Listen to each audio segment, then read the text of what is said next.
सुस्वागतम सुस्वागतम सुस्वागतम. आजच्या कार्यक्रमाच्या प्रमुख पाहुण्या आपली विद्यार्थिनी श्रद्धा तापडिया, तसेच मुख्याध्यापक सर गिरीश कुलकर्णी सर यांना मी नम्र विनंती करते की त्यांनी व्यासपीठावरती स्थानापन्न व्हावं.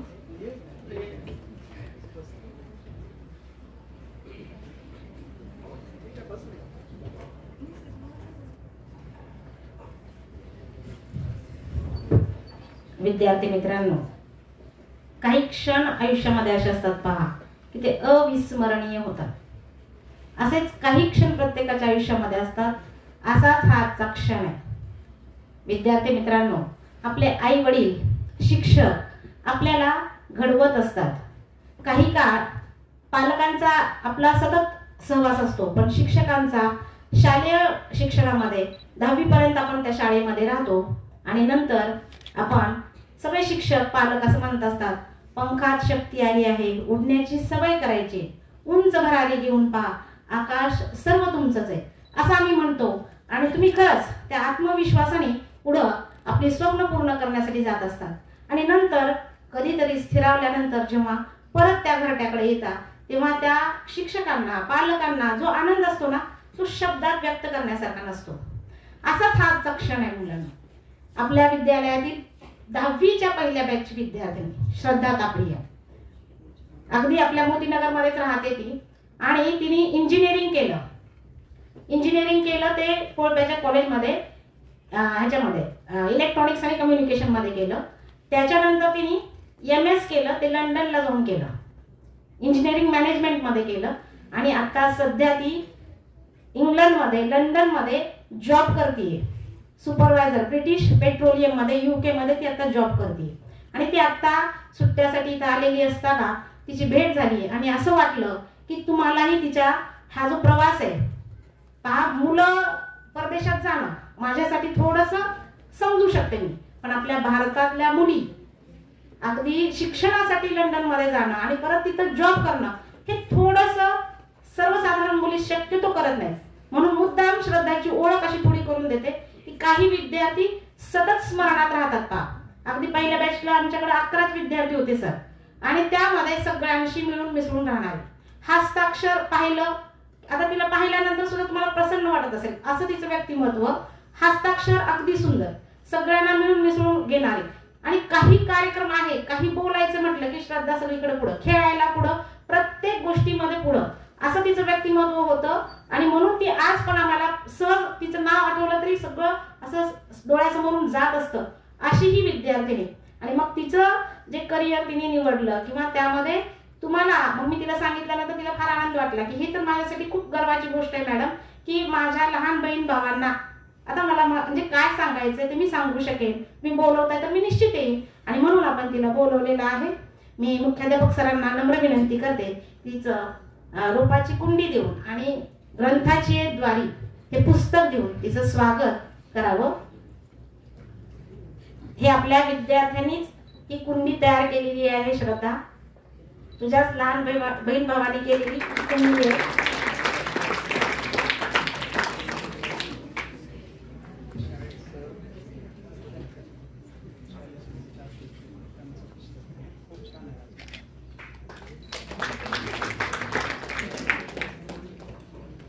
अशी पाखरे येती आणि स्मृती ठेवून जाती, काही दिवसांची संगत पण आयुष्यभरांची नाती जोडणारे हे विद्यार्थी हे शाळेचे एक वैभव आहे. मी श्रद्धाला नम्र विनंती करते की तिने सर्व विद्यार्थ्यांना तिचं मनोगत आपल्या लहान बहीण भावांना समोर सादर करावं.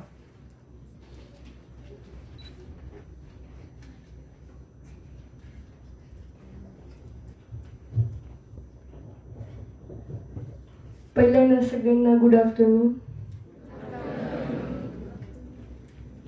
मला इथे आल्यानंतर असं झालं की 30 सेकंड मी शॉकमध्ये, मला सगळं आठवत आहे.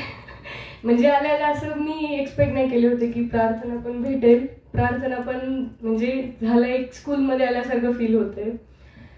ठीक आहे, मी टाईम नाही वेस्ट करता मी माझी जर्नी सांगते. स्कूलपासूनच म्हणजे मेन जो तुमचा एकदम बेस आहे तो स्कूलपासूनच होतो. म्हणजे एक स्ट्रॉंग जे म्हणतात ना आपण 11वी-12वीला गेल्यानंतर की पर्सनॅलिटी डेव्हलपमेंटचे क्लासेस करा, हे स्किल शिका, ते स्किल शिका, हे काही नाही आहे. जोपर्यंत तुम्ही शाळेमध्ये प्रत्येक ह्याच्यामध्ये तुमचं पार्टिसिपेशन आहे, सगळ्या गोष्टी आहेत, तुमची पर्सनॅलिटी डेव्हलप होती. तशी माझी झाली. कधी मला असं नाही झालं की यार मला स्टेज करेज नाही आहे, मी तिथं नाही थांबू शकणार, मी हे नाही करू शकणार, कधीच नाही. कारण की टीचर्स असे होते माझे की दरवेळेस हा ठीक आहे करायचे, हा तुम्ही करा. आणि आत्ता पण तो स्टाफ आहे, काही स्टाफ चेंज झाला नाही आहे. मी सगळ्यांना ओळखते. भोसले मॅडम, उत्तरा मॅडम माझ्या 4थी च्या क्लास टीचर होत्या उत्तरा मॅडम. त्याच्यानंतर जाधव सरांना ओळखते मी, ते माझे इंग्लिशचे टीचर होते ते 10th मध्ये. मॅथ्समध्ये मॅडम होत्या, जाधव मॅडम होत्या. गिरीश सरांची फक्त तुकडी वेगळी होती, पण आमच्या बाजूचाच वर्ग होता गिरीश सरांचा पण. 4थी चे क्लास टीचर होते गिरीश सर. म्हणजे की तो स्टाफ आहे, तुम्हाला असं काही वेगळं स्टाफ भेटलेला नाहीये. आणि ठीक आहे, माझ्या जर्नीकडे येऊया. 10th इथून झाली माझी आणि 11th-12th मी दयान कॉलेजमधनं सायन्समधनं केले. तर स्कूलमधनंच असं ड्रीम होतं की काहीतरी डिफरंट करायचं आहे. असं नाही करायचं की मी गर्ल्स आहे म्हणजे माझी इंजिनिअरिंग झाली किंवा मी काही जरी डिग्री घेतले तर जॉब करणार झालं तिथं एंड नाही. आणि स्पर्धा परीक्षा ठीक आहे, पण असं वाटायचं की सगळेजणच जातात स्पर्धा परीक्षेला, पण काहीतरी डिफरंट करायचं आहे. आणि घरामधून पण काही सायन्सचा बॅकग्राऊंड नव्हता. मी हे क्लिअर करते, सगळ्यांना वाटत असेल काय एज्युकेटेड फॅमिली असेल, असं काहीच नव्हतं. हां, एज्युकेटेड आहे, बाबा लॉयर आहेत, बस एवढंच आहे. पण त्यांना काही विचारलं तर ते म्हणायचे मला काही माहिती नाही तुझं सायन्सचं, मला काही कळत नाही, ते तू तुझं बघ, असंच व्हायचं. पण मग असं होतं की ठीक आहे करायचं आहे. आणि आमच्या वेळेस एवढं गुगल फोन, स्मार्टफोन वगैरे आमच्याकडे कधीच नव्हते. मला आठवतं माझा फर्स्ट स्मार्टफोन मी इंजिनिअरिंगला गेल्यानंतर बाबांनी तो पण बर्थडेला दिला होता न मागता. आणि 11वी-12वीला फक्त एक कॉन्टॅक्ट असावा बाबा की ट्युशन्समुळे लेकरं बाहेर असतात म्हणून एक छोटासा फोन होता. तर म्हणजे मला एवढं म्हणायचं की रिसर्च मी कधी केलं नाही, पण ड्रीम होतं की अब्रॉड जायचं आहे, काहीतरी डिफरंट करायचं आहे. का? कारण की असं वाटायचं दरवेळेस की फॅमिलीकडे राहून तर कोणी पण काही पण करू शकतं, बाहेर जाऊन बघूयात एकदा. आणि एकदा 10वीला म्हणजे असताना आम्हाला खूप बुक्स वाचण्याचं एक सेशन असायचं सॅटर्डेला आमचं. म्हणजे की बुक्स वाचायचं म्हणून अदर ऍक्टिव्हिटीज व्हायच्या आमच्या एका महिन्यामधनं एकदा तरी सॅटर्डेला. कधी ॲप्टी असायची, काहीतरी वेगळं असायचं त्या दिवशी. तर मी तेव्हा लोकमान्य टिळकच्या एका बुकमध्ये वाचले होते की जोपर्यंत तुम्ही तुमचा समुद्राचा किनारा सोडणार नाही तोपर्यंत दुसऱ्या समुद्र किनाऱ्याचा शोध नाही लागणार. मग ती डोक्यामध्ये गोष्ट बसली होती की नाही काहीतरी करायचं आणि जायचंय, आता दुसरे किनारे बघायचे. आणि क्रेज होतं फॉरेनर्सचं. स्कूलमधनं ट्रिप जायचे आमच्या. फॉरेनर्स दिसले की असं वाटायचं हे फॉरेनर्स आहे, जायचंय आपल्याला पण असंच काहीतरी करायचंय. खूप ऐकून असायचं त्यांच्या गोष्टी. आणि मग 11वी-12वी झाल्यानंतर आता पुढे काय करायचं. मग मला असं वाटायचं की ठीक आहे, जे पण म्हणजे माझे कझिन मामा वगैरे होते, इंजिनियर झालं म्हणजे फॉरेनला जायचं असं होतं. कारण की रिसर्च नव्हतं, फोन नव्हतं, काहीच रिसर्च गोष्टी काहीच नव्हत्या. जे काही आहे ते ऐकून भेटून की तुम्ही कसं केलं, काय केलं. मग कंट्री डिसाईड नव्हती माझी. मी म्हटलं की काही 12वी झाल्यानंतर इंजिनिअरिंगला ॲडमिशन घेतलं. पप्पा म्हणले की मुलगी आहे, मी पुण्याला नाही पाठवणार तुला, पुण्याचं वातावरण चांगलं नाहीये. आता तुम्ही मॅच्युअर आहेत, वातावरण चांगलं नाही म्हणजे काय तुम्हाला कळतच असेल. माझ्या वडिलांनी मला पुण्याला नाही पाठवलं होतं. इथे कोळप्याला जर माहिती असेल तर इंजिनिअरिंग कॉलेजमधनं इंजिनिअरिंग झाली माझी. मग तेव्हा असं वाटायचं काय पप्पा तर पुण्याला पाठवत नाहीये, फॉरेनला काय पाठवतील असं फील व्हायचं. दरवेळेस ॲडमिशन घेतल्यानंतर इंजिनिअरिंगला असं वाटायचं की पप्पा जायचंय मास्टर्स करायचे. पप्पा म्हणायचे नाही नाही तू अगोदर तुझं फर्स्ट इयर काढ, तू अगोदर तुझं सेकंड इयर काढ. पण मास्टर करायचं म्हणल्यानंतर एक थोडंसं असतं की ठीक आहे मराठी मीडियममधनं झालंय, सेम इंग्लिश होती, कसं जमणार. मग वाटायचं की नाही जिद्द. कुठल्या कंट्रीला कुठल्या एंट्रन्स एक्झाम असतात हे पण माहिती नव्हतं. काय करायचं, सगळेच करूयात. GREची प्रिपरेशन केली, IELTSची प्रिपरेशन केली, टोफेलची प्रिपरेशन केली, सगळ्या प्रिपरेशन केल्या. त्याच्यानंतर मग लक्षात आलं की यार आपल्याला जर इकडे जायचं आहे, USA जायचंच नाही तर GRE का करावे. म्हणजे मी डिरेक्टली इनडायरेक्टली तुम्हाला सांगत आहे की जेव्हा तुम्ही तुमचा पाथ चूज करत आहे तर आता असं आहे की प्रत्येक कंट्री वाईज डिफरंट एक्झाम आहे. मे बी मी सगळं मिक्स सांगत असेल, पण एक नोट आहे, मी तुम्हाला ते नोट पण करायला सांगेल की ठीक आहे ह्या कंट्रीसाठी ह्या एक्झाम्स आहेत. आणि मेन म्हणजे तुम्ही 10वीला आहे म्हणजे तुमचे ड्रीम तुम्ही आत्ता डिसाईड करायला पाहिजे. ड्रीम म्हणजे लाईक 2 वर्षानंतर तुम्हाला म्हणजे स्वतःला कुठे बघता, कुठल्या कॉलेजमध्ये बघता. जर असं असेल तर मी बेस्ट एक सजेशन देते, ज्या कॉलेजचं ड्रीम आहे त्या कॉलेजला भेट देऊन या. तुम्ही जेव्हा त्या कॉलेजला जाणार, भेट देणार की बाबा 12वी नंतर किंवा 10वी नंतर माझं कॉलेज कुठलं असेल, तुम्हाला एक इन्स्पायरेशन भेटेल की ठीक आहे मला ह्या कॉलेजमध्ये जायचं आहे. एक डायरी ठेवा. माझी डायरी होती, अजून पण आहे. त्याच्यामध्ये लिहिलेलं होतं मी की मला 2020चा जो बर्थडे आहे तो आयफेल टॉवरच्या समोर सेलिब्रेट करायचा आहे. पण मला हे माहिती नव्हतं की त्यावेळेस कोविड येईल आणि सगळ्या गोष्टी मी माझ्या घरीच बर्थडे सेलिब्रेट करेल.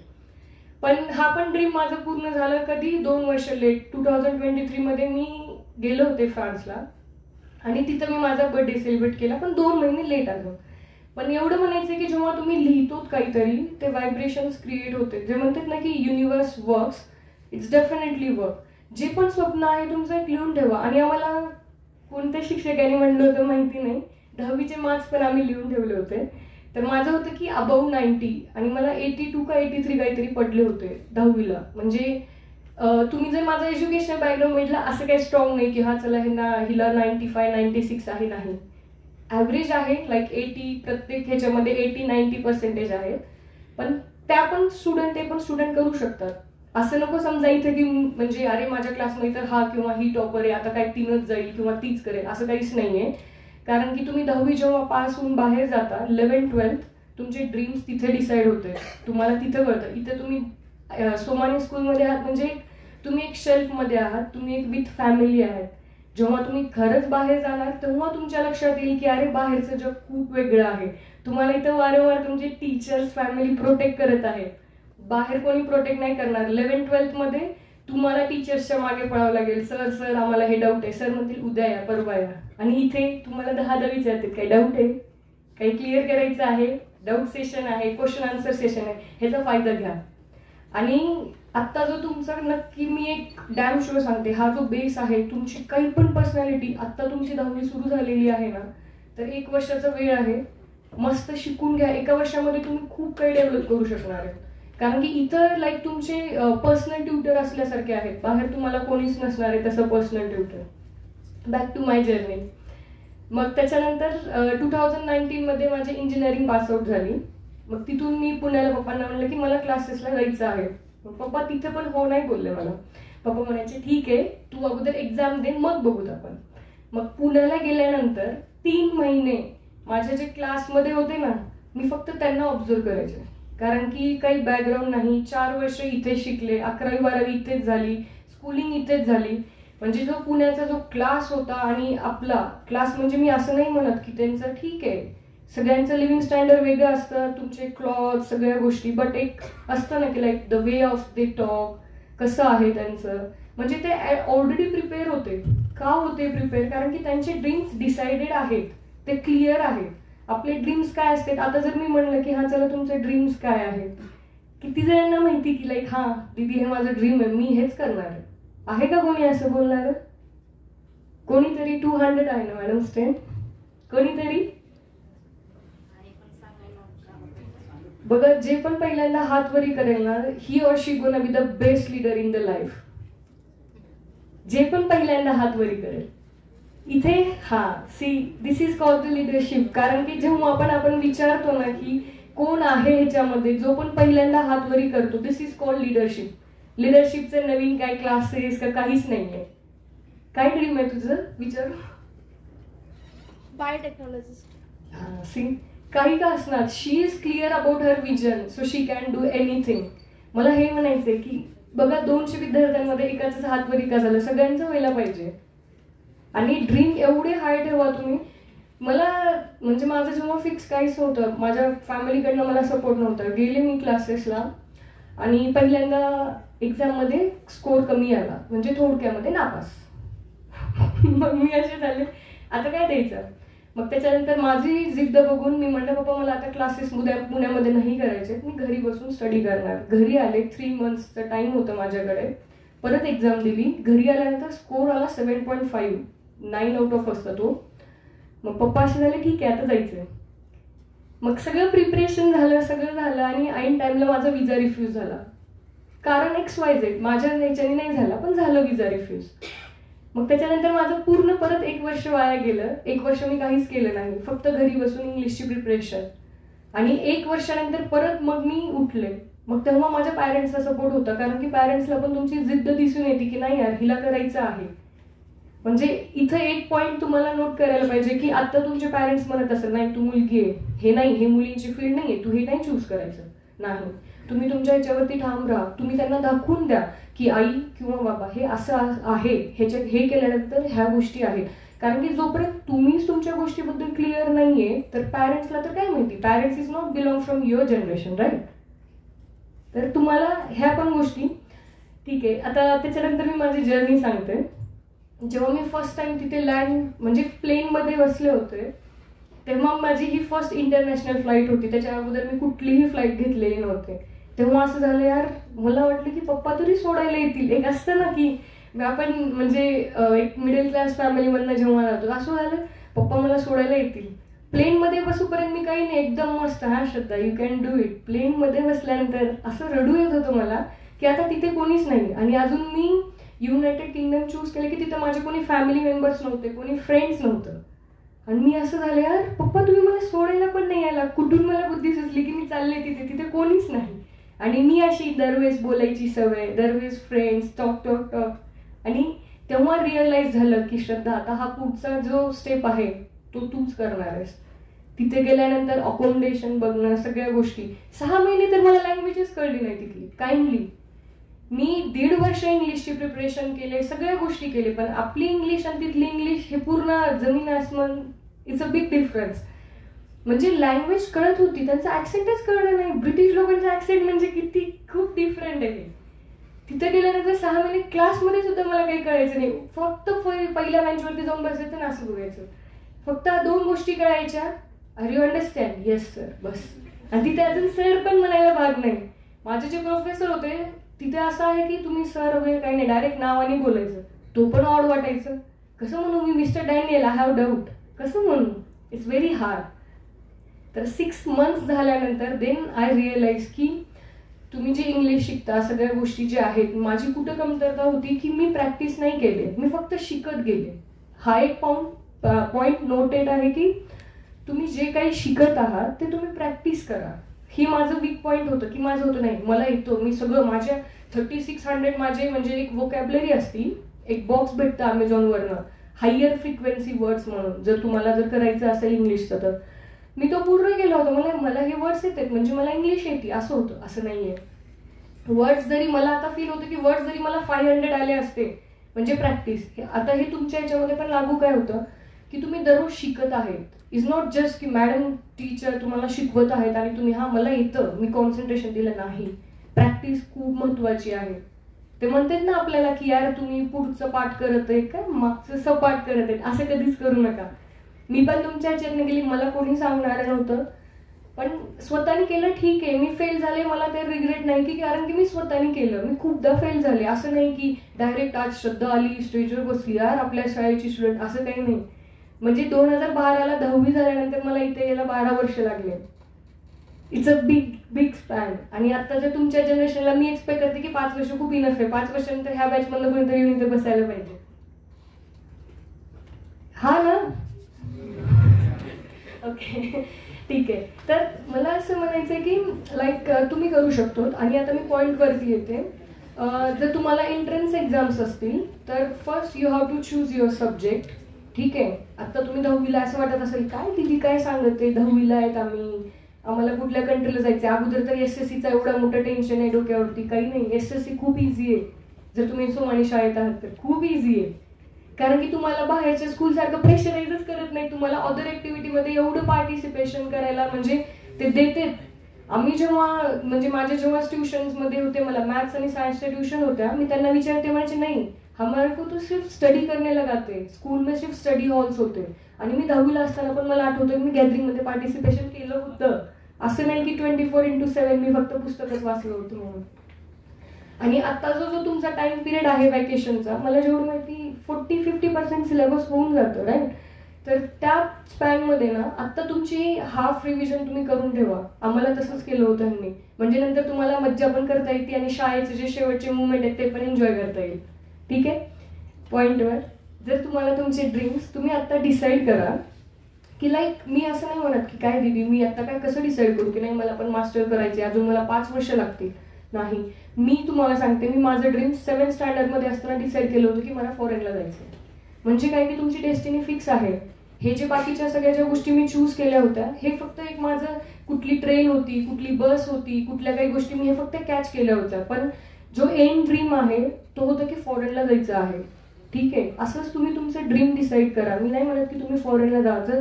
आता जर तुम्ही बघत असाल हायर एज्युकेशनसाठी इंडियामध्ये सुद्धा खूप खूप हाय लेवलच्या एंट्रन्स एक्झाम्स आहेत. So you have to start prepare from now. माझ्या बॅचमध्येच कोणीतरी होतं 5वी-6वीला असताना, I think so Abhishek Pathak म्हणून, तर तो नवोदयची तयारी 4थीपासून करायचा.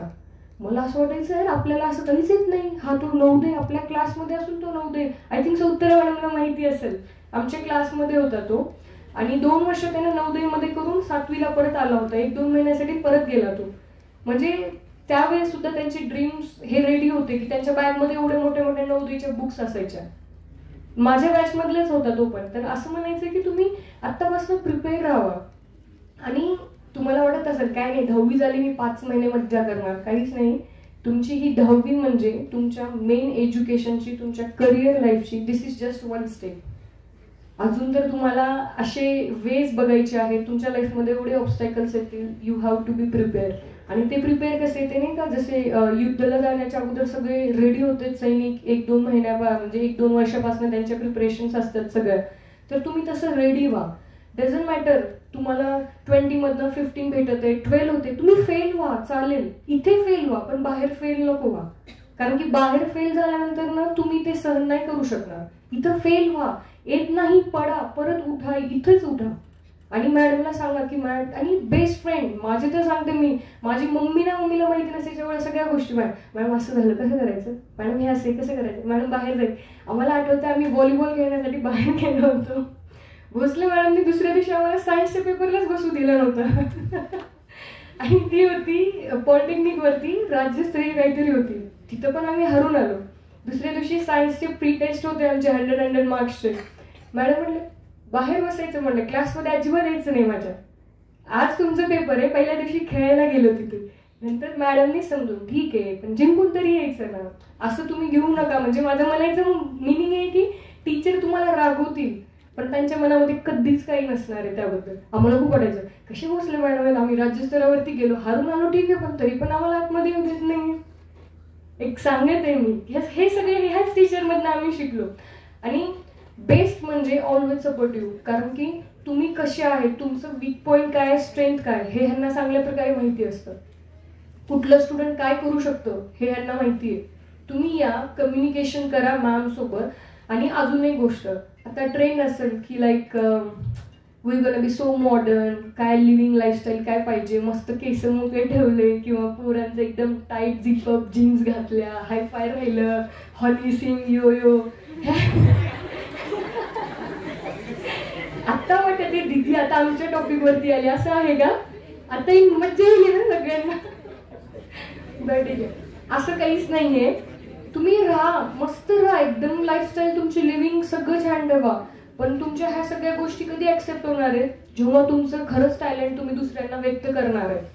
मी आत्ता विचारलं हात वरी करा, कोणी हात वरी करत नाहीये. मस्त तुमच्या फेवरेट टॉपिक वरती आले, सगळेजण स्माइल करत आहेत. बरोबर आहे ना? ठीक आहे.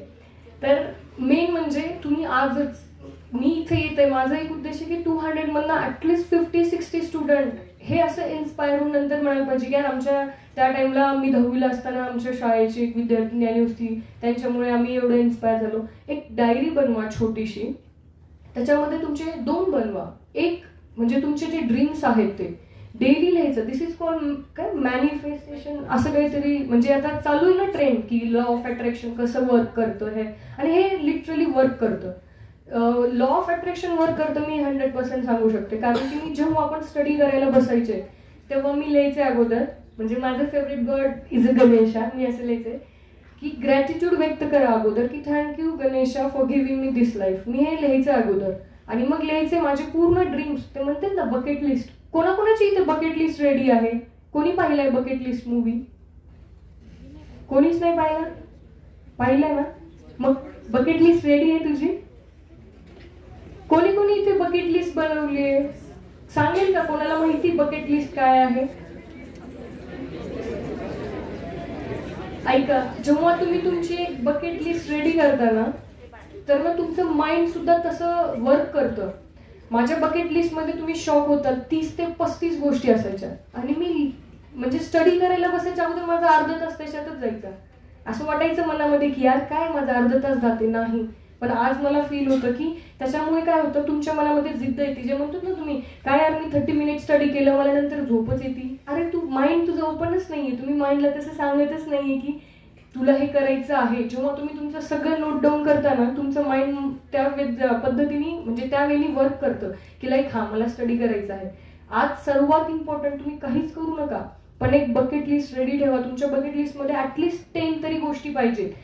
सिम्पल, की कोणाचं ड्रीम असेल की नाही मला स्काय डायव्हिंग करायचं आहे, कोणाचं ड्रीम असेल की नाही लातूरमध्ये मला माझ्या स्कूललाच काहीतरी भेट द्यायचं आहे, कोणाचं ड्रीम असेल माझ्या मम्मी पप्पांना घेऊन मला फॉरेनला जायचं आहे. हा माझा ड्रीम होता. एक किस्सा सांगते मी जेव्हा लॉकडाऊनमध्ये प्रिपरेशन करत होते, एकदा फेल होऊन आईजवळ असंच झोपलेले होते. आईला म्हणलं, आई एक दिवस असं येईल की तू पण मी जिथं आहे तू एरोप्लेनमध्ये येशील माझ्या ठिकाणी. माझे पप्पा काय म्हणायचे, धरून बसा दोघे जण पडताल तुम्ही. म्हणजे हे म्हणजे मम आणि डॅड मधनं एक जण असं असतं की तुम्हाला रोज टोमणे देणार. ते माझे डॅड त्याच्यामधले एक होते की ते टोमणे इन द सेन्स केला ते म्हणजे रियालिटी दाखवायचे. आणि मी असायचे की मी म्हणायचे नाही पप्पा तो दिवस येईल. मी निगेटिव्हली नाही घेतलं. मी म्हणलं नाही पप्पा तो दिवस येईल. आणि तो दिवस आला होता. कन्व्होकेशनला माझे मम डॅड आणि फ्रीमध्ये हा माझा भाऊ आला होता. म्हणजे तुम्ही अशी ड्रीम ठेवा. मी सांगते ना 100% ह्या गोष्टीवरती तुम्ही बिलीव्ह ठेवा, लिहून ठेवा. ह्या गोष्टी 100% पूर्ण होणारच. मेन, आणि तुम्ही आता 10th मध्ये आहेत ना, म्हणजे तुमच्याकडे एवढं टाइम आहे. तुम्ही तुमचं करिअर 10दा चेंज करू शकता ह्या एवढ्या टाइम पिरियडमध्ये. आणि लिहिताना पण पहिल्यांदा म्हणजे हे क्लिअर ठेवायचं की माझे पर्सनल गोल हे आहेत, प्रोफेशनल गोल हे आहेत. म्हणजे डिफरंटली की पर्सनल गोष्टी खूप जणांना असं वाटत असेल की मला वर्ल्ड टूर करायचं आहे, मला ॲडव्हेंचर्स करायचे आहे. हे लिहून ठेवा तुम्ही. आणि तो पॉईंट राहिला माझा तुम्ही हसल्यामुळे, मॉडर्न पद्धतीमध्ये मला एक गोष्ट सांगायची आहे की तुमचं अटायर हे मॉडर्न ठेवण्यापेक्षा प्रेझेंटेबल ठेवा. प्रेझेंटेबल म्हणजे कसं की दुसरे बघण्या अगोदर तुम्हाला स्वतःला कम्फर्टेबल वाटायला पाहिजे. ओकेजनली की ठीक आहे कम्फर्टेबल वाटत आहे मला आता, I can be presentable. Presentable म्हणजे त्याचं हे मिनिंग नाही की एक्झाम्पल मी माझ्या गर्ल्स आहे म्हणून मी सांगते की लाईक तुम्ही 30 मिनिट्स मेकअपमध्ये घातला, एकदम मस्त आयलॅशेस वगैरे लावला, लिपस्टिक लावला, this is called presentable. This is not presentable. हा ऑफकोर्स कोणाला ते कम्फर्टेबल वाटत असेल, बट मला म्हणायचं की मॉडर्न पद्धतीमध्ये girl or boy you have to be just presentable. दुसरी गोष्ट, मॉडर्न तुम्ही मॉडर्न व्हायचं मिनिंग हे आहे की गर्ल आणि boy you have to be think it equally. क्लासमध्ये पण गर्ल्स असतील बॉयज असतील. असं नाही की काही मुलगी आहे ही नाही करू शकत किंवा हे बॉय हे ह्याच्या बसतं नाहीये. लाईक कुकिंगचं काय सब्जेक्ट चालू असेल तर तुम्ही विचार करणार की नाही हे मुलं काय करू शकणार नाही. लंडनमध्ये 227 इंडियन रेस्टॉरंट आहेत जे की फक्त बॉईज चालवतात. यू कॉन्ट इमॅजिन. तुम्ही पण बघत असाल मास्टर शेफ वगैरे. म्हणजे मला असं सांगायचं की कोणी इक्वल असं नाहीये की हे कमी हे जास्त. आता तर काहीच नाही. म्हणजे मॉडर्न पद्धतीने राहायचं तर तुम्ही असं राहा. असंच नाही की मी फक्त माझं लाईफस्टाईल मस्त मी जीन्स घातलं, फंकी एकदम टी शर्ट घातलं किंवा एक कूल बॉईज सारखं ब्लॅक शर्ट असं एकदम घातलं, वरचे बटन्स ओपन ठेवले, या नाव आय एम प्रेझेंटेबल. नाही. स्कूलमध्ये आहात तोपर्यंत एकदम मस्त शिस्तीमध्ये राहून शिकून घ्या, कारण की तुम्ही सगळेजण प्रोफेशनल फील्डमध्ये जाणार आहे. ठीक आहे. हे गोष्ट नेहमी लक्षात ठेवा की मॉडर्न व्हायचे म्हणजे थिंकिंगने मॉडर्न व्हा. तुमच्या मॉडर्न व्हायचे म्हणजे तुम्ही हे विचार करा की यार मी मॉडर्न होत आहे पण मला माझ्या कल्चर गोष्टी शिकायला पाहिजे, कारण की मी माझ्या लेकरांना नाही शिकू शकणार पुढे झालं. तुम्ही जर मला आता विचारलं तर जे स्कूलमध्ये जे श्लोक शिकवले ते मला सगळे श्लोक येतात अजून, कारण की लिटरली 1-1 तास आम्ही असं बसायचो ग्राउंडमध्ये आणि सगळे श्लोक Uttara madam, Deepa madam, Tanuja madam 4th standard पर्यंत 1-1 तास आमच्याकडनं श्लोकची सगळी प्रॅक्टिस व्हायची. ही पण गोष्ट खूप इम्पॉर्टंट. लेटेस्ट सुधा मूर्तीचं तुम्ही बघितलात का? संसदमध्ये तिनं काय बोलले की न्यूक्लिअर फॅमिलीमुळे फक्त ना लेकरं AI तुम्ही शिकू शकतात, तुम्हाला शिकवायची गरज नाही. तुम्ही ऑनलाईन पण शिकू शकतात, कॉम्प्युटर सगळ्या गोष्टी तुम्ही शिकू शकता. तिनं लिटरली संसदमध्ये त्यांनी बोलले की शांताकारम भुजगेशम हे कोणालाच येणार नाही. कोणालाच नाही येणार. आता तुम्ही लातूरमध्ये आहात सोमानी शाळेत, म्हणजे मी असं गृहीत धरते की तुम्हाला नक्की येणार, पण एक मॉडर्न पद्धतीने म्हणलं तर ते नाही येणार. नाही, मॉडर्न पद्धती इन द सेन्स की तुम्ही तुमचे रूट्स तुमच्या कल्चरमध्ये, तुमच्या जे सगळ्या काही गोष्टी आहेत जिथून तुम्ही निघालात त्याच्यामध्ये ठेवा आणि थिंकिंग हाय ठेवा बस. It's not like if you gonna wear shorts then you gonna be so modern. नाही, हे नाही आहे. आलं लक्षामध्ये सगळ्यांना? आणि उद्या जेव्हा मॅम तुम्हाला विचारतील की काय शिकायला भेटलं, तर तुम्ही काहीतरी सांगा. माझ्यासमोर तर तुम्ही बोलत नाहीये, पण मला खूप अपेक्षा होती की लाईक जेव्हा तुम्ही एक कन्व्हर्जेटिव्ह जेव्हा म्हणजे संभाषण होतं की म्हणजे डिस्कशन वाईज की तुम्ही काही विचारत आहेत, मी काही तुम्हाला सांगत आहे. कारण की जेव्हा क्लासमध्ये 200 स्टुडंट आहेत, ॲटलिस्ट सपोज 10 जणांनी म्हणजे क्वेश्चन विचारलं तर राहिलेल्या 100 जणांचे 150 जणांचे पण डाऊट क्लिअर होते. आणि एंट्रन्स एक्झामचं सांगायचं म्हणजे प्रत्येक कंट्रीच्या वेगवेगळ्या एंट्रन्स एक्झाम्स आहेत. तर तुम्ही कंट्री चूज करा. कंट्रीच्या अगोदर तुमचा सब्जेक्ट चूज करा. सब्जेक्ट चूज केल्यानंतर तुम्हाला ज्या एंट्रन्स एक्झाम द्यायची आहेत accordingly that then you can prepare for this exams. पण आता सध्याला तुमचं बेसिक आहे मॅथ, सायन्स, हिस्ट्री पण असं लाईटली घेऊ नका, काही कामाला येत नाही. खूप कामाला येते हिस्ट्री विषय, पण खरंच खूप कामाला येतं. कारण की जेव्हा मी बाहेर जाते ना, ते त्यांच्या कंट्रीजचे जेव्हा असं सांगतात की आमच्या कंट्रीमध्ये असं होतं तसं होतं, मी म्हटलं सगळ्याची सुरुवात इथूनच झालेली आहे. घ्या हडप्पा संस्कृती कुठून झालेली आहे, मग तेव्हा ते लोक शांत बसतात. आणि अजून एक गोष्टीचं मी तुम्हाला आन्सर देते की why I choose to go abroad. असं होतं की दरवर्षपासनं म्हणजे की प्रत्येक वेगळ्या डिफरंट पर्सनॅलिटी, मला नेहमी नवीन व्यक्तींना भेटा, त्यांची पर्सनॅलिटी काय आहे, त्यांची लिव्हिंग लाईफस्टाईल काय आहे, ते आपल्या पुढे का आहेत, आपण त्यांच्या मागे का आहे, म्हणजे आपण कुठं कमी पडतो. तर ह्या सगळ्या गोष्टी बघण्यासाठी मला तो क्रेज होता की म्हणजे ब्रिटिशांनी एवढे दिवस आपल्या इंडियावरती कसं काय राज्य करू शकले, म्हणजे काय आहे त्यांच्यामध्ये. सर्वात इम्पॉर्टंट त्यांच्यामध्ये शिस्त खूप आहे. मी असं नाही म्हणत की आपण कुठेतरी मागे आहेत, नाही.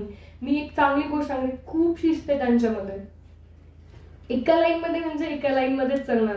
ट्रेन जर थांबलेली असेल तर लिटरली ते 5 मिनिट वेट करणार की आतमधले बाहेर येणार, मग आपण आतमध्ये जाणार. आपण असं करतो का नाही, ए रुमाल टाक, माझी जागा आहे, ती माझी सीट आहे. म्हणजे मी ह्या सगळ्या गोष्टी, आणि म्हणजे मला क्रेज होतं की शिकायचं आहे दुसरं. आणि फॉरेन कंट्रीजमध्ये पण सध्याला असं नाही की फक्त इंडियन्सच जात आहेत, मग खूप डायव्हर्स आहेत. माझे खूप सारे फ्रेंड्स इजिप्तने आहेत, सर्बियाने आहेत, चायनीज आहेत, जॅपनीज आहेत, पोलंडनी फ्रेंड्स आहेत, काही USA चे आहेत, ऑस्ट्रेलियाचे आहेत फ्रेंड्स. तर म्हणजे अशा फ्रेंड्स भेटावे नवीन. तुमचं आता मी इथं आहे, तर जेव्हा मी माझं पूर्ण म्हणजे 5-6 वर्षांनी सपोज मी इंडियामध्ये जरी शिफ्ट झालं, तर मी काही बिझनेस ओपन केलं, तर माझं हे फ्रेंड सर्कल ओपन राहणार. म्हणजे इथं अजून एक पॉईंट काय आहे नोट करायचं की तुमचं कनेक्शन, नेटवर्क. आलं लक्षात? मी तुम्हाला सगळं असं मिक्स सांगते कारण की विथ एक्झाम्पल आणि पॉईंट सुद्धा. म्हणजे तुम्ही तुमचं नेटवर्क पण मोठं ठेवा की तुम्ही ह्या स्कूलमध्ये म्हणजे असं नाही, दुसरे तुमचे फ्रेंड्स बनवा. मी म्हणले की फ्रेंड्स बनवा, ह्याच्या पुढच्या गोष्टी नाही. राईट आहे ना? आय थिंक सो कोणीतरी म्हणलं आहे. ते स्टेप पार झाली का तुमची? ठीक आहे, जमाना आहे, लाईक 2025 मध्ये आहेत आपण, सगळ्या गोष्टी चेंज होत आहेत. बट जेव्हा ह्या सगळ्या गोष्टी करतो ना आपण, फक्त एक गोष्ट लक्षात ठेवायची की मी जर ह्या गोष्टी केलं की ॲम आय इंडिपेंडंट. जर तुम्ही खरंच स्वतः कमवत असेल, स्वतःच्या पायावरती उभं राहा, तर करा मग. आणि तुम्ही किती वर्षाचे? 16-17 वर्षाचे. वेन यू गोना बी 21-22, तुमची थिंकिंग डेफिनेटली चेंज होणार, चॉईसेस डेफिनेटली चेंज होणार. जे मॅम म्हणतात ना, अरे तुझं काय वय का, आत्ता अभ्यासाकडे लक्ष दे. दिस इज ट्रू. मी इंग्लिशमध्ये सांगते की this is not the age to do such kinds of things. मी नाही म्हणत आहे this is wrong, no, totally not. This is right. But प्रत्येक गोष्टीसाठी एक एज आहे तुमचं. आत्ता जे तुम्हाला सांगत आहेत ना सगळ्या गोष्टी, आत्ता खूप भारी वाटतात. काय कळतं त्यांना, हे काय, हे 2025 आहेत का? मी जनरेशन झेड आहे. I am right? You are generation Z, right? काल्फा झाली.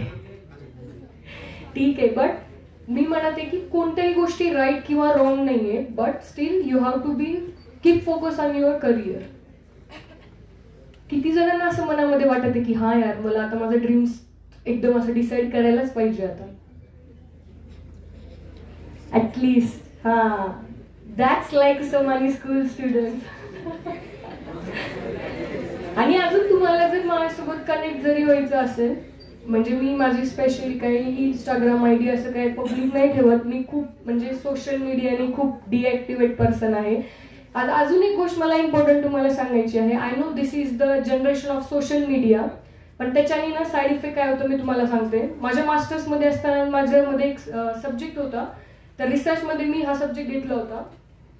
तर त्याच्यामध्ये जेव्हा तुम्ही सोशल मीडिया ओपन करतो ना, लाईक ठीक आहे, किंवा स्वतःची फोटो टाकली, यार माझी मी फोटो टाकली, माझं अकाउंट कसं आहे, माझं अकाउंट एकदम म्हणजे लाईक प्रेझेंटेबल आहे ना, कोणी लाईक करेल का नाही, किती लाईक्स आले, ह्या गोष्टी आपण करतो ना, this is not right. I know की तुमच्या जनरेशनला ही गोष्ट नाही करणार, पण मी सांगते ह्याच्यामुळे ना आपण स्वतःला डिप्रेस करतो. स्वतःच्या कमया म्हणजे काय म्हणतात मराठीत एवढी नाही जमत, म्हणजे कमीपणा बघतो आपण स्वतःचा, दुसऱ्यांना कम्पेअर करतो की यार ती ऍक्टर कसलं भारी, तिने कुठे गेली, कुठले फोटोज टाकली, तिने किती कष्ट केले हे नाही दिसणार. शी इज जस्ट पोस्टिंग और he is just posting for a second, just for that picture. जे पिक्चर घेतलं तेवढ्या पुरतंच, त्याच्या मागचं जे तुम्हाला सगळं हार्डवर्क आहे ना ते कधीच नाही दिसणार तुम्हाला.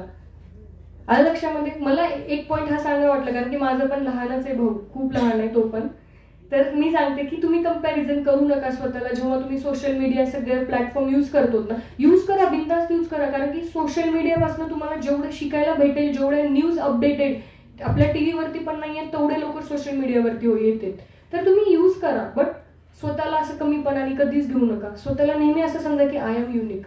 Doesn't matter. सगळे म्हणतील हा तू काय खूप शहाणा लागून गेलं का, किती शहाणी, किती शहाण मारती, किती ॲटिट्यूड आहे, असू द्या.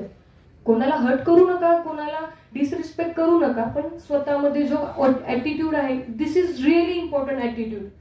कारण की तुम्ही जेव्हा वॉक करतो, चालतो, बोलतो, सगळेजण तुम्हाला ऑब्झर्व करत असतात. आणि जिद्दपणा ठेवा, मला करायचंच आहे, काही का होईना. माझं आणि माझ्या डॅडचं कन्व्हर्सेशन माझं रडूनच संपायचं, मला जायचंच आहे. मी म्हणायचे तुम्ही नाही पाठवलं ना, मी जॉब करणार नाही जाणार, पण मला जायचंच आहे. हे जिद्दीपणा ठेवा तुम्ही. क्वेश्चन्स विचारायचे तर तुम्ही विचारू शकता. मे बी मी काय मिस केलं असेल, कारण की मी आज एवढी खुश आहे, मी इमॅजिन पण नाही करू शकत की इथे यायला भेटत आहे मला. अरे विचारा, असे 100-200 प्रश्न यायला पाहिजे, एकाकडनं एक तरी क्वेश्चन यायलाच पाहिजे. बिंदास. काही पण कोणाला कंट्री बद्दल असेल, काही माझ्यावर क्वेश्चन्स विचारायचे असतील, बघा हा चान्स परत नाही येणार तुम्हाला. तुम्ही मला कुठे पण इन्स्टावरती जरी विचारणार, हा दीदी असं असं डाऊट आहे, मी खूप टाइम घेणार. हा येस. तुझं नाव सांगशील अगोदर? अपूर्वा झुंजे. हाय अपूर्वा. हां, मला एक प्रश्न पडला, लंडनच का चूज केलं करिअरसाठी? ओके, मी लंडन, ऑस्ट्रेलिया, USA हे 3-4 कंट्री बघितल्या होत्या. पण जसं मी तुम्हाला सांगितलं, my family is not that rich, it's a middle class family. आणि लंडनमध्ये असे की 1 वर्षाचे कोर्सेस आहेत as compare to other countries. जसं सरांसोबत पण डिस्कशन झालं माझं ऑफिसमध्ये. लंडनमध्ये जर तुम्ही कम्पेअर केलं दुसऱ्या कंट्रीसोबत, तर तुम्हाला तिथे 2 वर्षाचे कोर्सेस आहेत आणि 50 ते 60 लाख खर्च लागतो इंडियन रुपीज. आणि लंडन हे 1 वर्षासाठी आहे. तर हायेस्ट कॉलेज फीस ही 22 ते 24 लाख आहे. आणि जे की माझी होती 19,50,000, पण मला 4 लाखची काहीतरी स्कॉलरशिप भेटली होती. तर मी फक्त 14.5 लाखमध्ये माझं मास्टर्स केलं होतं. आणि माझ्या पप्पांचं असं होतं की तुझ्यानंतर छोटं भाऊ पण आहे, त्याची फीस कोण देणार. Of course I am not like, तेव्हा आम्ही खूप मिडल क्लासमध्ये, आणि कोविड जस्ट संपलं होतं, त्याच्यामध्ये पण मी लोन काढून गेलो होतो. That's why I choose London. आणि अजून एक माझी जी ड्रीम सिटी आहे पॅरिस, तिथून फक्त 2 तास लागतात, म्हणून पण चूज केलं होतं. एक खरं आहे तर जे टॉपर्स असतात स्कूल लाईफमध्ये 11वी-12वी, ते जास्त मोठे करिअर चूज करत नाहीत. UPSC पर्यंतच मी ऑब्झर्व केले, खूप जणांना ऑब्झर्व केले. पण जे ॲव्हरेज स्टुडंट असतात 85-86 घेणारे, त्यांची जर पॅकेज बघितलं त्यांचं 100 कोटीच्या पण पुढं असतं काही काही जणांचं. असं का होतं? कारण की मी 10वीला असताना जाधव सरांनी एक गोष्ट सांगितली होती. आमच्या क्लासमध्ये माझा एक फ्रेंड होता, त्याला नेहमी आउट ऑफ मार्क्स असायचे. मी नाव नाही सांगणार, सगळ्यांना माहिती आहे. तर जाधव सर म्हणायचे की हा काय नाही, हा 100% पूर्ण आहे, ह्याला काही शिकायची गरज नाही आहे. आता आम्हाला म्हणायचे की तुम्हाला शिकायची गरज आहे, तुम्ही 100% पूर्ण नाही आहेत, तुमचे आउट ऑफ मार्क्स येत नाही. बरोबर आहे ना जाधव सर? तर तेव्हा मी एक गोष्ट शिकली होती की आम्हाला शिकायचं आहे. आणि जेव्हा आपण एक ॲव्हरेज स्टुडंट असतो ना, तर ॲव्हरेज स्टुडंट असताना ते मनामध्ये असते की नाही यार, I have to be rich, म्हणजे मला तिथपर्यंत जायचं आहे. आणि जेव्हा तुम्ही त्या जिद्दीने स्टडी करतोत ना, तर तुम्हाला लक्षात नाही येत तुमची पर्सनॅलिटी खूप डेव्हलप होती आणि तुमच्यामध्ये जिद्द निर्माण होती. तर ती जिद्द निर्माण होता जेव्हा तुम्ही एखाद्या कंपनीमध्ये इंटरव्ह्यू किंवा ज्या काही गोष्टी देण्यासाठी जातोत ना, देन यू कॅन रिअलाइज, अरे हे कधी मी शिकलो. अशा खूप साऱ्या स्किल्स असतात ते कळत न कळत आपण शिकतो. त्याच्यासाठी आपल्याला स्पेशल टाइम द्यायची गरज नसते. तर मी जसं म्हणलं की काही स्टुडंट ते 100% पूर्ण असते, त्यांना वाटते की I am 100% done, I don't need to do anything. पण जे ॲव्हरेज असतात ना त्यांना खूप टोमणे भेटत असतात सगळीकडनं, ट्युशन, घरावरनं, अरे तुम्ही 100% नाही आहे, तुझे 90च्या वेळी मार्क्स का येत नाही. राईट. मग आपण जास्त स्टडी करतो आणि जास्त स्टडी करण्यामध्ये आपल्या सगळ्या गोष्टी डेव्हलप होते, पेशन्स डेव्हलप होते, जिद्द निर्माण होती. असं नाही की मी फक्त वाचते, नाही, तू वाचतेस म्हणजे तुझे पेशन्स आहे त्याच्यामध्ये, तू तेवढं टाइम देत आहे, तुझं फोकस वाढत आहे, जिद्द, टाइम मॅनेजमेंट. तर ह्या सगळ्या गोष्टीमुळे तिथे जाते. मी जसं म्हणलं मी पण खूप ॲव्हरेज होते. स्किल डेव्हलपमेंटसाठी तू काय केलं होतंस? स्किल डेव्हलपमेंटसाठी मोस्ट इम्पॉर्टंट गोष्ट, लाईफमध्ये जे पण छोटे मोठे इव्हेंट येतील पार्टिसिपेट करा. Doesn't matter. मी सांगते माझ्या स्कूलमधनंच माझ्याकडे 32 सर्टिफिकेट्स आहेत. कशाचे? अभ्यासाचे एकही नाही. काय ते 3 पायाची दौड त्याच्यामध्ये सर्टिफिकेट आहे, कबड्डीमध्ये आहे, खो खोमध्ये आहे, व्हॉलीबॉलमध्ये आहे, बास्केटबॉल, त्याच्यानंतर डान्स स्पर्धेचं आहे, त्याच्यानंतर तुम्ही काय ते लातूरचं काहीतरी फेस्टिवल असतं ना त्याच्यामध्ये ड्रॉइंगचं मी तर सहजच दिलते. तिथून माझी ड्रॉइंग एवढी डेव्हलप झाली की मला 501चं बक्षीस भेटलं. मग असे छोटे मोठे असतात ना, मॅडम म्हणते उद्या कॉम्पिटिशन आहे, जाधव मॅडम क्लासमध्ये कॉम्पिटिशन ठेवायच्या, भोसले मॅडम पण, की सायन्स आणि मॅथ्सच्या होत्या त्या आमच्या वेळेस. तर जे पण आन्सर देईल त्याला 1 रुपया भेटेल. Of course this is price for me, right. Madam म्हणजे टॉपिक स्टार्ट करायच्या अगोदर बेसिक क्वेश्चन विचारायचं. मला अजून पण तो क्वेश्चन आठवतो की कुठला असं गॅस आहे ज्याच्याने हसतेत लोक, असं काहीतरी तो होता, माहिती नव्हतं. मी असंच सांगितलं होतं आन्सर. लगेच मॅडम म्हणले हे घे तुझं आजचं बक्षीस. माझ्याकडे अजून येतो 1 रुपया मॅडमचा. This is price for me, right. तर ह्या छोट्या छोट्या गोष्टींनी तुम्ही डेव्हलप होतात. मला म्हणायचं की तू सगळ्या जेवढे पण येतील, आता तुझं 10वीचं स्टार्ट झालेलं आहे तुमच्या सगळ्यांचं पण, असं नाही की तो क्वेश्चन तिनं विचारली आहे. Might be some people they don't have confidence, that's why you not ask, but she ask. You have to give the concept 100% here please. तर आता बघ तुझं 10वी स्टार्ट झाली आहे ना, तर 10वीपासून तू असं डिसाईड कर की मी स्टडी पण करणार, स्टडीच्या वेळेस करणार, बट अदर ऍक्टिव्हिटी जे पण असणार. आणि 10वीमध्ये असताना फक्त भोसले मॅडममुळे आम्ही होमी बाबाची एक्झाम दिलो होतो 9वी आणि 10वी, त्याच्यामध्ये पण मी पास झाले होते.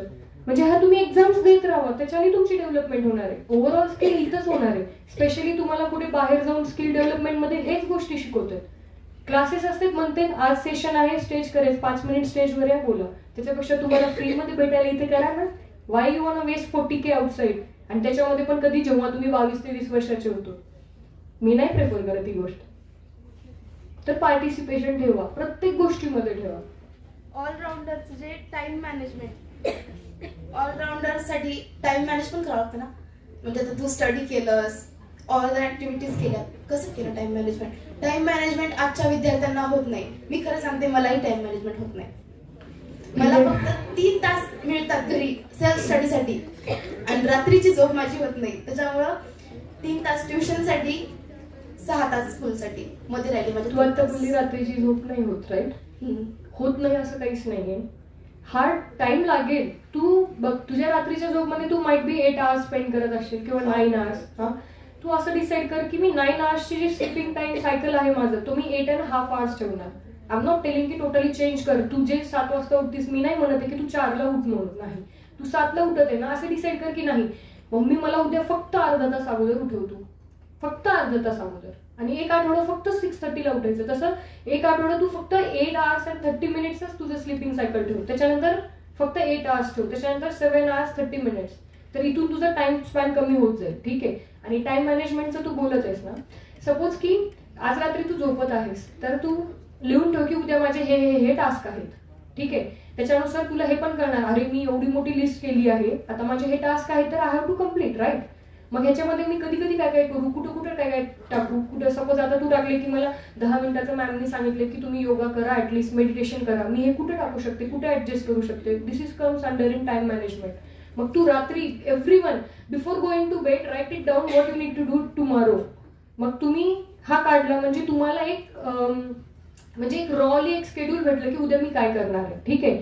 मग तो तुम्ही जेव्हा डे जातो, 5 तास टाकले असतील तुम्ही तुमच्या लिस्टमध्ये, ऍटलिस्ट तुम्ही 3 पूर्ण केले, पुढच्या आठवड्यामध्ये तुमचे 4 पूर्ण होतील. Consistency important.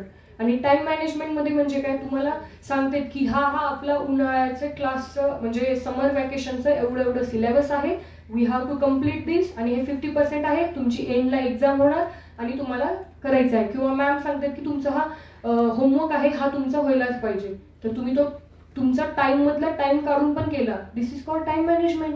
तू विदिन तुझे डेडलाईन मध्ये तुझे टास्क सगळे कम्प्लीट केले, you win here. This is time management. Thank you so much. अरे वा. दीदी, तुम्ही जे म्हणलात 7वी पासून तुम्हाला अब्रॉडला जायची इच्छा होती, ती जिद्द तुम्हाला कुठून भेटली? माझे मम्मीचे कझिन्स होते, तर ते सगळे फॉरेनला राहतात, माझे मामा. तर जेव्हा मी त्यांच्याकडे बघायचे, जेव्हा ते यायचे ना, तर ते खूप म्हणजे त्यांची living lifestyle, the way they talk, सगळं डिफरंट होतं. आणि 5वीला आमची ट्रिप गेली होती शाळेमधनं औरंगाबादला. तर तिथं मी आणि माझी फ्रेंड अजिंठा आणि वेरूळच्या तिथे लेण्या बघायच्या सोडून फक्त आम्ही फॉरेनरचे ऑटोग्राफ कलेक्ट करत होतो. म्हणजे तो माहिती नाही कुठून आला, तिथं ऑटोग्राफ प्लीज, सगळ्या फॉरेनरला ऑटोग्राफ प्लीज, ऑटोग्राफ प्लीज. त्याच्यामधल्या एका व्यक्तीनी लेफ्ट हँडनी he was holding pen in that way, आणि माझ्या डायरीवरती त्यांनी हत्ती ड्रॉ केला होता. मी त्याला विचारलं होतं की तू हत्ती म्हणजे असं कसं काय लेफ्ट हँडनी आणि असं होल्ड करून कसं ड्रॉ केला पेननी. देन ही वॉज टेलिंग की तो जेव्हा लहान होता, लहानपणापासून त्यानं त्याच्या एकाच स्किलवरती भर दिलं. हे इथं आपण नाही करू शकत, इथं आपल्या येत नाही.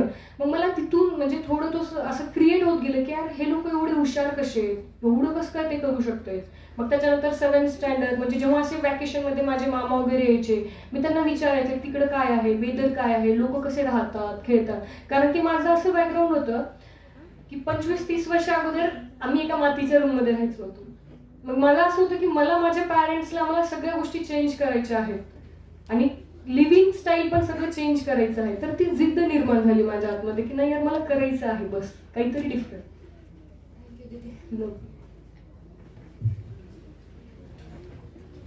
विचारा क्वेश्चन, मी कसं सांगू असं विचारा, काही पण विचारा, doesn't matter. Silly question okay fine, कोणाला पर्सनल क्वेश्चन विचारायचं ते पण विचारू शकतो. आता दीदी म्हणल्यानंतर दीदीला सगळं काही शेअर करावं लागतं, राईट. टीचर्स आहेत म्हणून विचारत नाहीयेत का कोणी क्वेश्चन?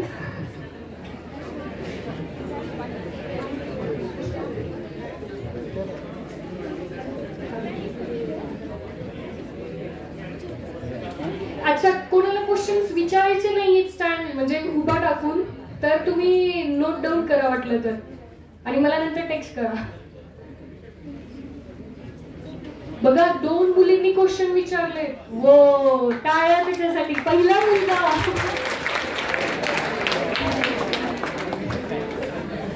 नाव सांग. समर्थ गिरवलकर. ओके, येस समर्थ. तर दीदी, आता मला पण एक बहीण आहे, आता ती 12वी आता यावर्षी नीट देणार आहे. तर आता मी तिचा लहान भाऊ असल्यामुळे आता फक्त माझा आता एम फिक्स आहे, पण मला सांगू वाटत नाही, तेवढाच एक प्रॉब्लेम आहे. पण त्या एम साठी आता मला फक्त एवढंच पाहिजे की आता 10वी आहे माझी, आणि आता ते एम मोठा असल्यामुळे त्यासाठी हायर स्टडीज पण मला आतापासूनच करावं लागणार. म्हणजे आता समजा जर आता माझी दीदी नीट देत आहे, समजा आता एखाद्याला नीट द्यायचं तर त्याला थोडी आधीपासूनच प्रिपरेशन करावी लागेल. मग आता 10वीच्या SSC बोर्ड आणि जे हायर स्टडीज आहेत त्याकडे थोडं मॅनेजमेंट त्याचं असं थोडं त्याचं काय म्हणतात मेंटेनिंग कशी करायची दोघांची. बघ, मी तुला एक गोष्ट सजेस्ट करेन. लाईक मला माहिती नाही म्हणजे तुमच्या ट्युशनचं वगैरे काय, कारण की आमच्या टाइमला तेवढ्या ट्युशन्स नव्हत्या, 2 तास आम्ही जायचो फक्त. तर तू तुझं सपोज, मी एक्झाम्पल देते की सपोज तिला जसं म्हणले की तिला 3 hours भेटतात स्टडीला वीकमध्ये, म्हणजे प्रत्येक डेला. तर तू सपोज 20 hours तुला स्टडीसाठी भेटत असतील, तुझं एम आहे ॲट दी एंड, तर तुझं डेस्टिनी म्हणजे तिथंच जायचं आहे तुला. तर मला असं म्हणायचं की तू स्पेशली सॅटर्डे आणि संडे दे 1-1 तास तरी, कारण की संडेला तुला स्कूल टाईम नसतो, सॅटर्डेला मे बी हाफ डे असेल तुला. तर तू त्या टाइमला दे. आणि हे मला ऐकून खूप खूप छान वाटलं की लाईक तू म्हणला की एम आहे. खरं तर ना एम आपण कोणाला नाही सांगायला पाहिजे आपले. I agreed with you.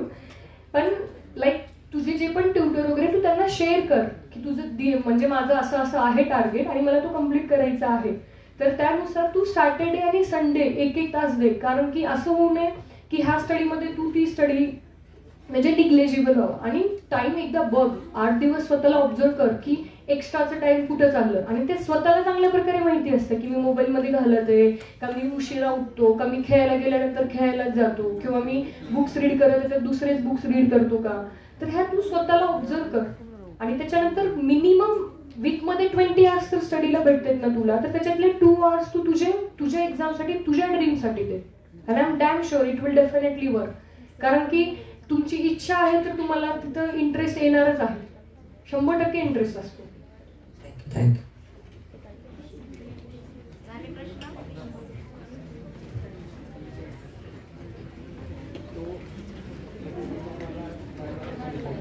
Hello दीदी. हॅलो. जसं तू फॉरेनमध्ये वगैरे सर्व काही केलंस, तुझं करिअर शिकलंस, नॉर्मली इंडियामध्ये मुलींसाठी म्हणले तर सेफली जागा सापडत नाही. तुला फॉरेनमध्ये कसं वाटलं, म्हणजे तिथे वातावरणात कशी मिक्स झालीस, तुला सेफ्टी फील झाली का, कसं वाटतंय? मी हे सांगते की हां ठीक आहे, तिथे खूप खूप सेफ आहे असं नाही सांगायला पाहिजे मला. त्याच्या अगोदर एक गोष्ट सांगते की आता ॲज अ गर्ल म्हणून तुला जर असं वाटत असेल की इथं सेफ आहे का तिथं सेफ आहे, मी हे सांगते की तू स्वतःचं कॉन्फिडन्स आणि जे म्हणतात ना आपण, तू कोणासोबत पण जेव्हा आय कॉन्टॅक्ट करशील तू असं ठेव की त्या माणसाच्या मनामध्ये किंवा XYZ, मी फक्त एक एक्झाम्पल सिच्युएशन सांगत आहे की तुझं ॲटिट्यूड असं बनव स्वतःला, एवढं काबिल बनवायचं की त्याला तुझ्याकडे बघायलाच नाही पाहिजे. पहिली गोष्ट. कारण की मी सांगते कॉन्फिडेंटली ही गोष्ट, मला आजपर्यंत कोणी सुद्धा विचारलं नाही की मला तुझ्यासोबत फ्रेंडशिप करायची म्हणून. म्हणजे ते गोष्टच वेगळी होती, एवढा घाण ॲटिट्यूड होता. म्हणजे तो सांगते मी पहिली गोष्ट. आणि तुझ्या क्वेश्चनचा answer yes it is. Foreign कंट्रीमध्ये खूप सेफ आहे का, कारण की समज इथं जर तू कोणाला म्हणली की मला तुझ्यामध्ये इंटरेस्ट नाही आहे, ते तुला फॉलो करेल. फॉरेन कंट्रीमध्ये ते तुझ्याकडे परत फिरून पण नाही बघणार. दिस इज म्हणजे हे डिपेंड आहे की त्यांची अपब्रिंगिंग कशी आहे. आपण कोणालाही पॉइंट आउट नाही करू शकत. आणि even we don't have time की तू सगळ्यांना घेऊन सगळ्यांचा ॲटिट्यूड सुधारू शकतो आपण सध्याला. तर बेटर की आपण स्वतःला स्ट्रॉंग करू आणि स्वतःला एवढं फिट करू की कोणी आपल्याला त्यावेळी बघायला नाही पाहिजे. आणि सेफ्टी खूप आहे फॉरेनमध्ये सेफ्टी. माझी जॉब कधी कधी रात्री 12ला संपते तर मी एकटी घरी जाते. आणि 3 वर्ष झालं मी तिकडे राहत आहे. मोस्ट ऑफ द कंट्रीज, माझ्या 11 कंट्रीज फिरून झाल्यात. मी पूर्ण सोलो ट्रॅव्हल केलेला आहे. म्हणजे खूप सेफ्टी आहे तिकडे. असं नाही की काही इश्यूज होत नाही, होते, it is, but attitude is most important. जसं तू सर्व म्हणलास आता, म्हणलीस पॅरिसला वगैरे गेली होतीस, तुझी ड्रीम सिटी आहे. तुला फिरायला आणखी कुठले कुठले स्पॉट जे तुला आवडले, किंवा करिअरसाठी कुठले कुठले स्पॉट बेस्ट असतील? ओके. जर तुम्ही बिझनेसच्या वेळी म्हणजे कोणाला MBA करायचं असेल, बिझनेस मॅनेजमेंटच्या रिलेटेड असेल, तर युनायटेड किंगडम बेस्ट आहे. त्याच्यामध्ये लंडनच्या युनिव्हर्सिटीज बेस्ट आहेत. इंजिनिअरिंगचे पुढचे सब्जेक्ट मेकॅनिकल फील्डसाठी Germany is the best option. आणि कॉम्प्युटर जे पण आहे, सायबर सिक्युरिटी वगैरे जे कॉम्प्युटरच्या रिलेटेड आहेत, AI, USA is the best option. म्हणजे पर्टिक्युलरली तुम्ही विचारेल, I am not telling like UK is not best for computer science, it is best. पण तू विचारलीस त्याच्यानुसार सांगत आहे मी. आणि त्याच्यानंतर राहिलेले जे सब्जेक्ट आहेत लाईक तू सिव्हिल म्हण, त्याच्यासाठी पण London is the best. Electronics वगैरे असेल तर स्कॉटलँड बेस्ट आहे, ते पण युनायटेड किंगडमच्या अंडरच येतं. हां. आणि बायोलॉजीवर म्हणल्यानंतर तर Russia is the best for biology. मेडिकलसाठी खूप बेस्ट आहे रशिया. अजून काय फील्ड? आर्टिस्टसाठी लंडन इज एव्हरग्रीन. आणि युरोप कंट्री एव्हरग्रीन आहेत आर्टिस्टसाठी. Italy of course. Italy is best for architecture, artist, everything. आणि आय थिंक सो इटालीमध्ये स्कॉलरशिप पण खूप देतात. खूप स्कॉलरशिप्स आहेत इटालीमध्ये. So much thank you. No problem.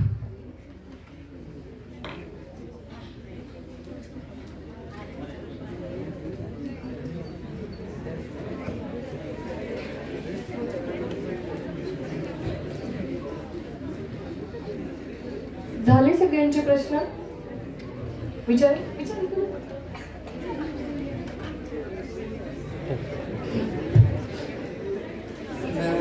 माझं तसं कोणत्याही प्रकारचं अजून एम ठरलेलं नाही, पण ही एज चांगली आहे का एम ठरवण्यासाठी? एम ठरवण्यासाठी अशी कुठलीही एज नाहीये. का म्हणते की ही चांगली आहे? कारण की 10वी झाल्यानंतर तुमचे पार्ट इथं डिसाईड होते. सपोज आता मी तुला म्हणलं की नाही नाही ही नाही, मी जसं म्हणलं पहिल्यांदा की कुठली एज आहे तू एम डिसाईड करू शकतोस. बट पॉईंट हे आहे, तुला जर इंजिनिअरिंगमध्ये जायचं असेल 10वीच्या नंतर जर तू बायो चूज केला तर तुझं इंजिनिअरिंगचं तर कट डाऊनच झालं ना. So that's why it's called 10th is the best option. कारण की ह्याच्यानंतर तुमचे पार्ट डिफरंट होणार आहेत, राईट? आणि तुझं एम डिसाईड नाहीये ना बेटा, असं काहीच नाहीये. तू आज घरी जाऊन 10 मिनिटं 5 मिनिटं मेडिटेशन कर. तू स्वतःचे स्ट्रेंथ आणि वीकनेस हे एका पेपरवरती लिहून काढ आणि तुझ्या स्ट्रेंथला ऑब्झर्व कर, वीकनेसला ऑब्झर्व कर आणि देन डिसाईड की तू काय करू शकतो. तू इथे राहून बोलू शकतो म्हणजे 100% तू काहीही करू शकतो. थँक्यू.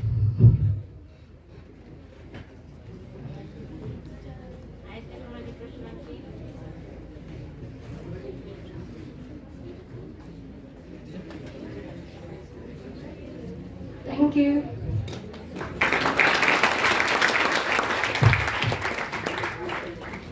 मी श्रद्धाचे विशेष आभार मानते की तिला मी सहज लगेच म्हणजे भेटायला या असं ती घरी म्हणत होती. तेव्हा मी सरांना म्हणाले, सर म्हणले बोलवा मॅडम, आणि ती लगेच हो मॅडम मला कितीतरी म्हणजे ही माझ्यासाठी गर्वाची गोष्ट आहे असं म्हणून तिने वेळ दिलाय. पहा, ती आली थोड्या काळासाठी इथे लातूरमध्ये, ती परत जाणार आहे तिच्या जॉबसाठी, म्हणून मी तिचे विशेष आभार मानते. आणि तुम्ही सगळेजण सुद्धा म्हणजे एरवी कुठलाही कार्यक्रम असला तर सर एवढं शांत बसतात काही, सारखं चुळबुळ चालू असते, पण त्यांना त्यांच्या वयापेक्षा थोडेसे मोठे बहीण भाऊ किंवा तुमच्या जनरेशनच्या लोकांनी सांगितलेलं जास्त पटतं हे माझ्या लक्षात आले पहा. आणि तुम्ही सगळेजण पण शांत बसलात म्हणून तुमचेही आभार मानते. आणि हा कार्यक्रम यशस्वी करण्यासाठी ज्यांनी प्रयत्न केले त्या सर्वांचेही आभार मानते आणि हा कार्यक्रम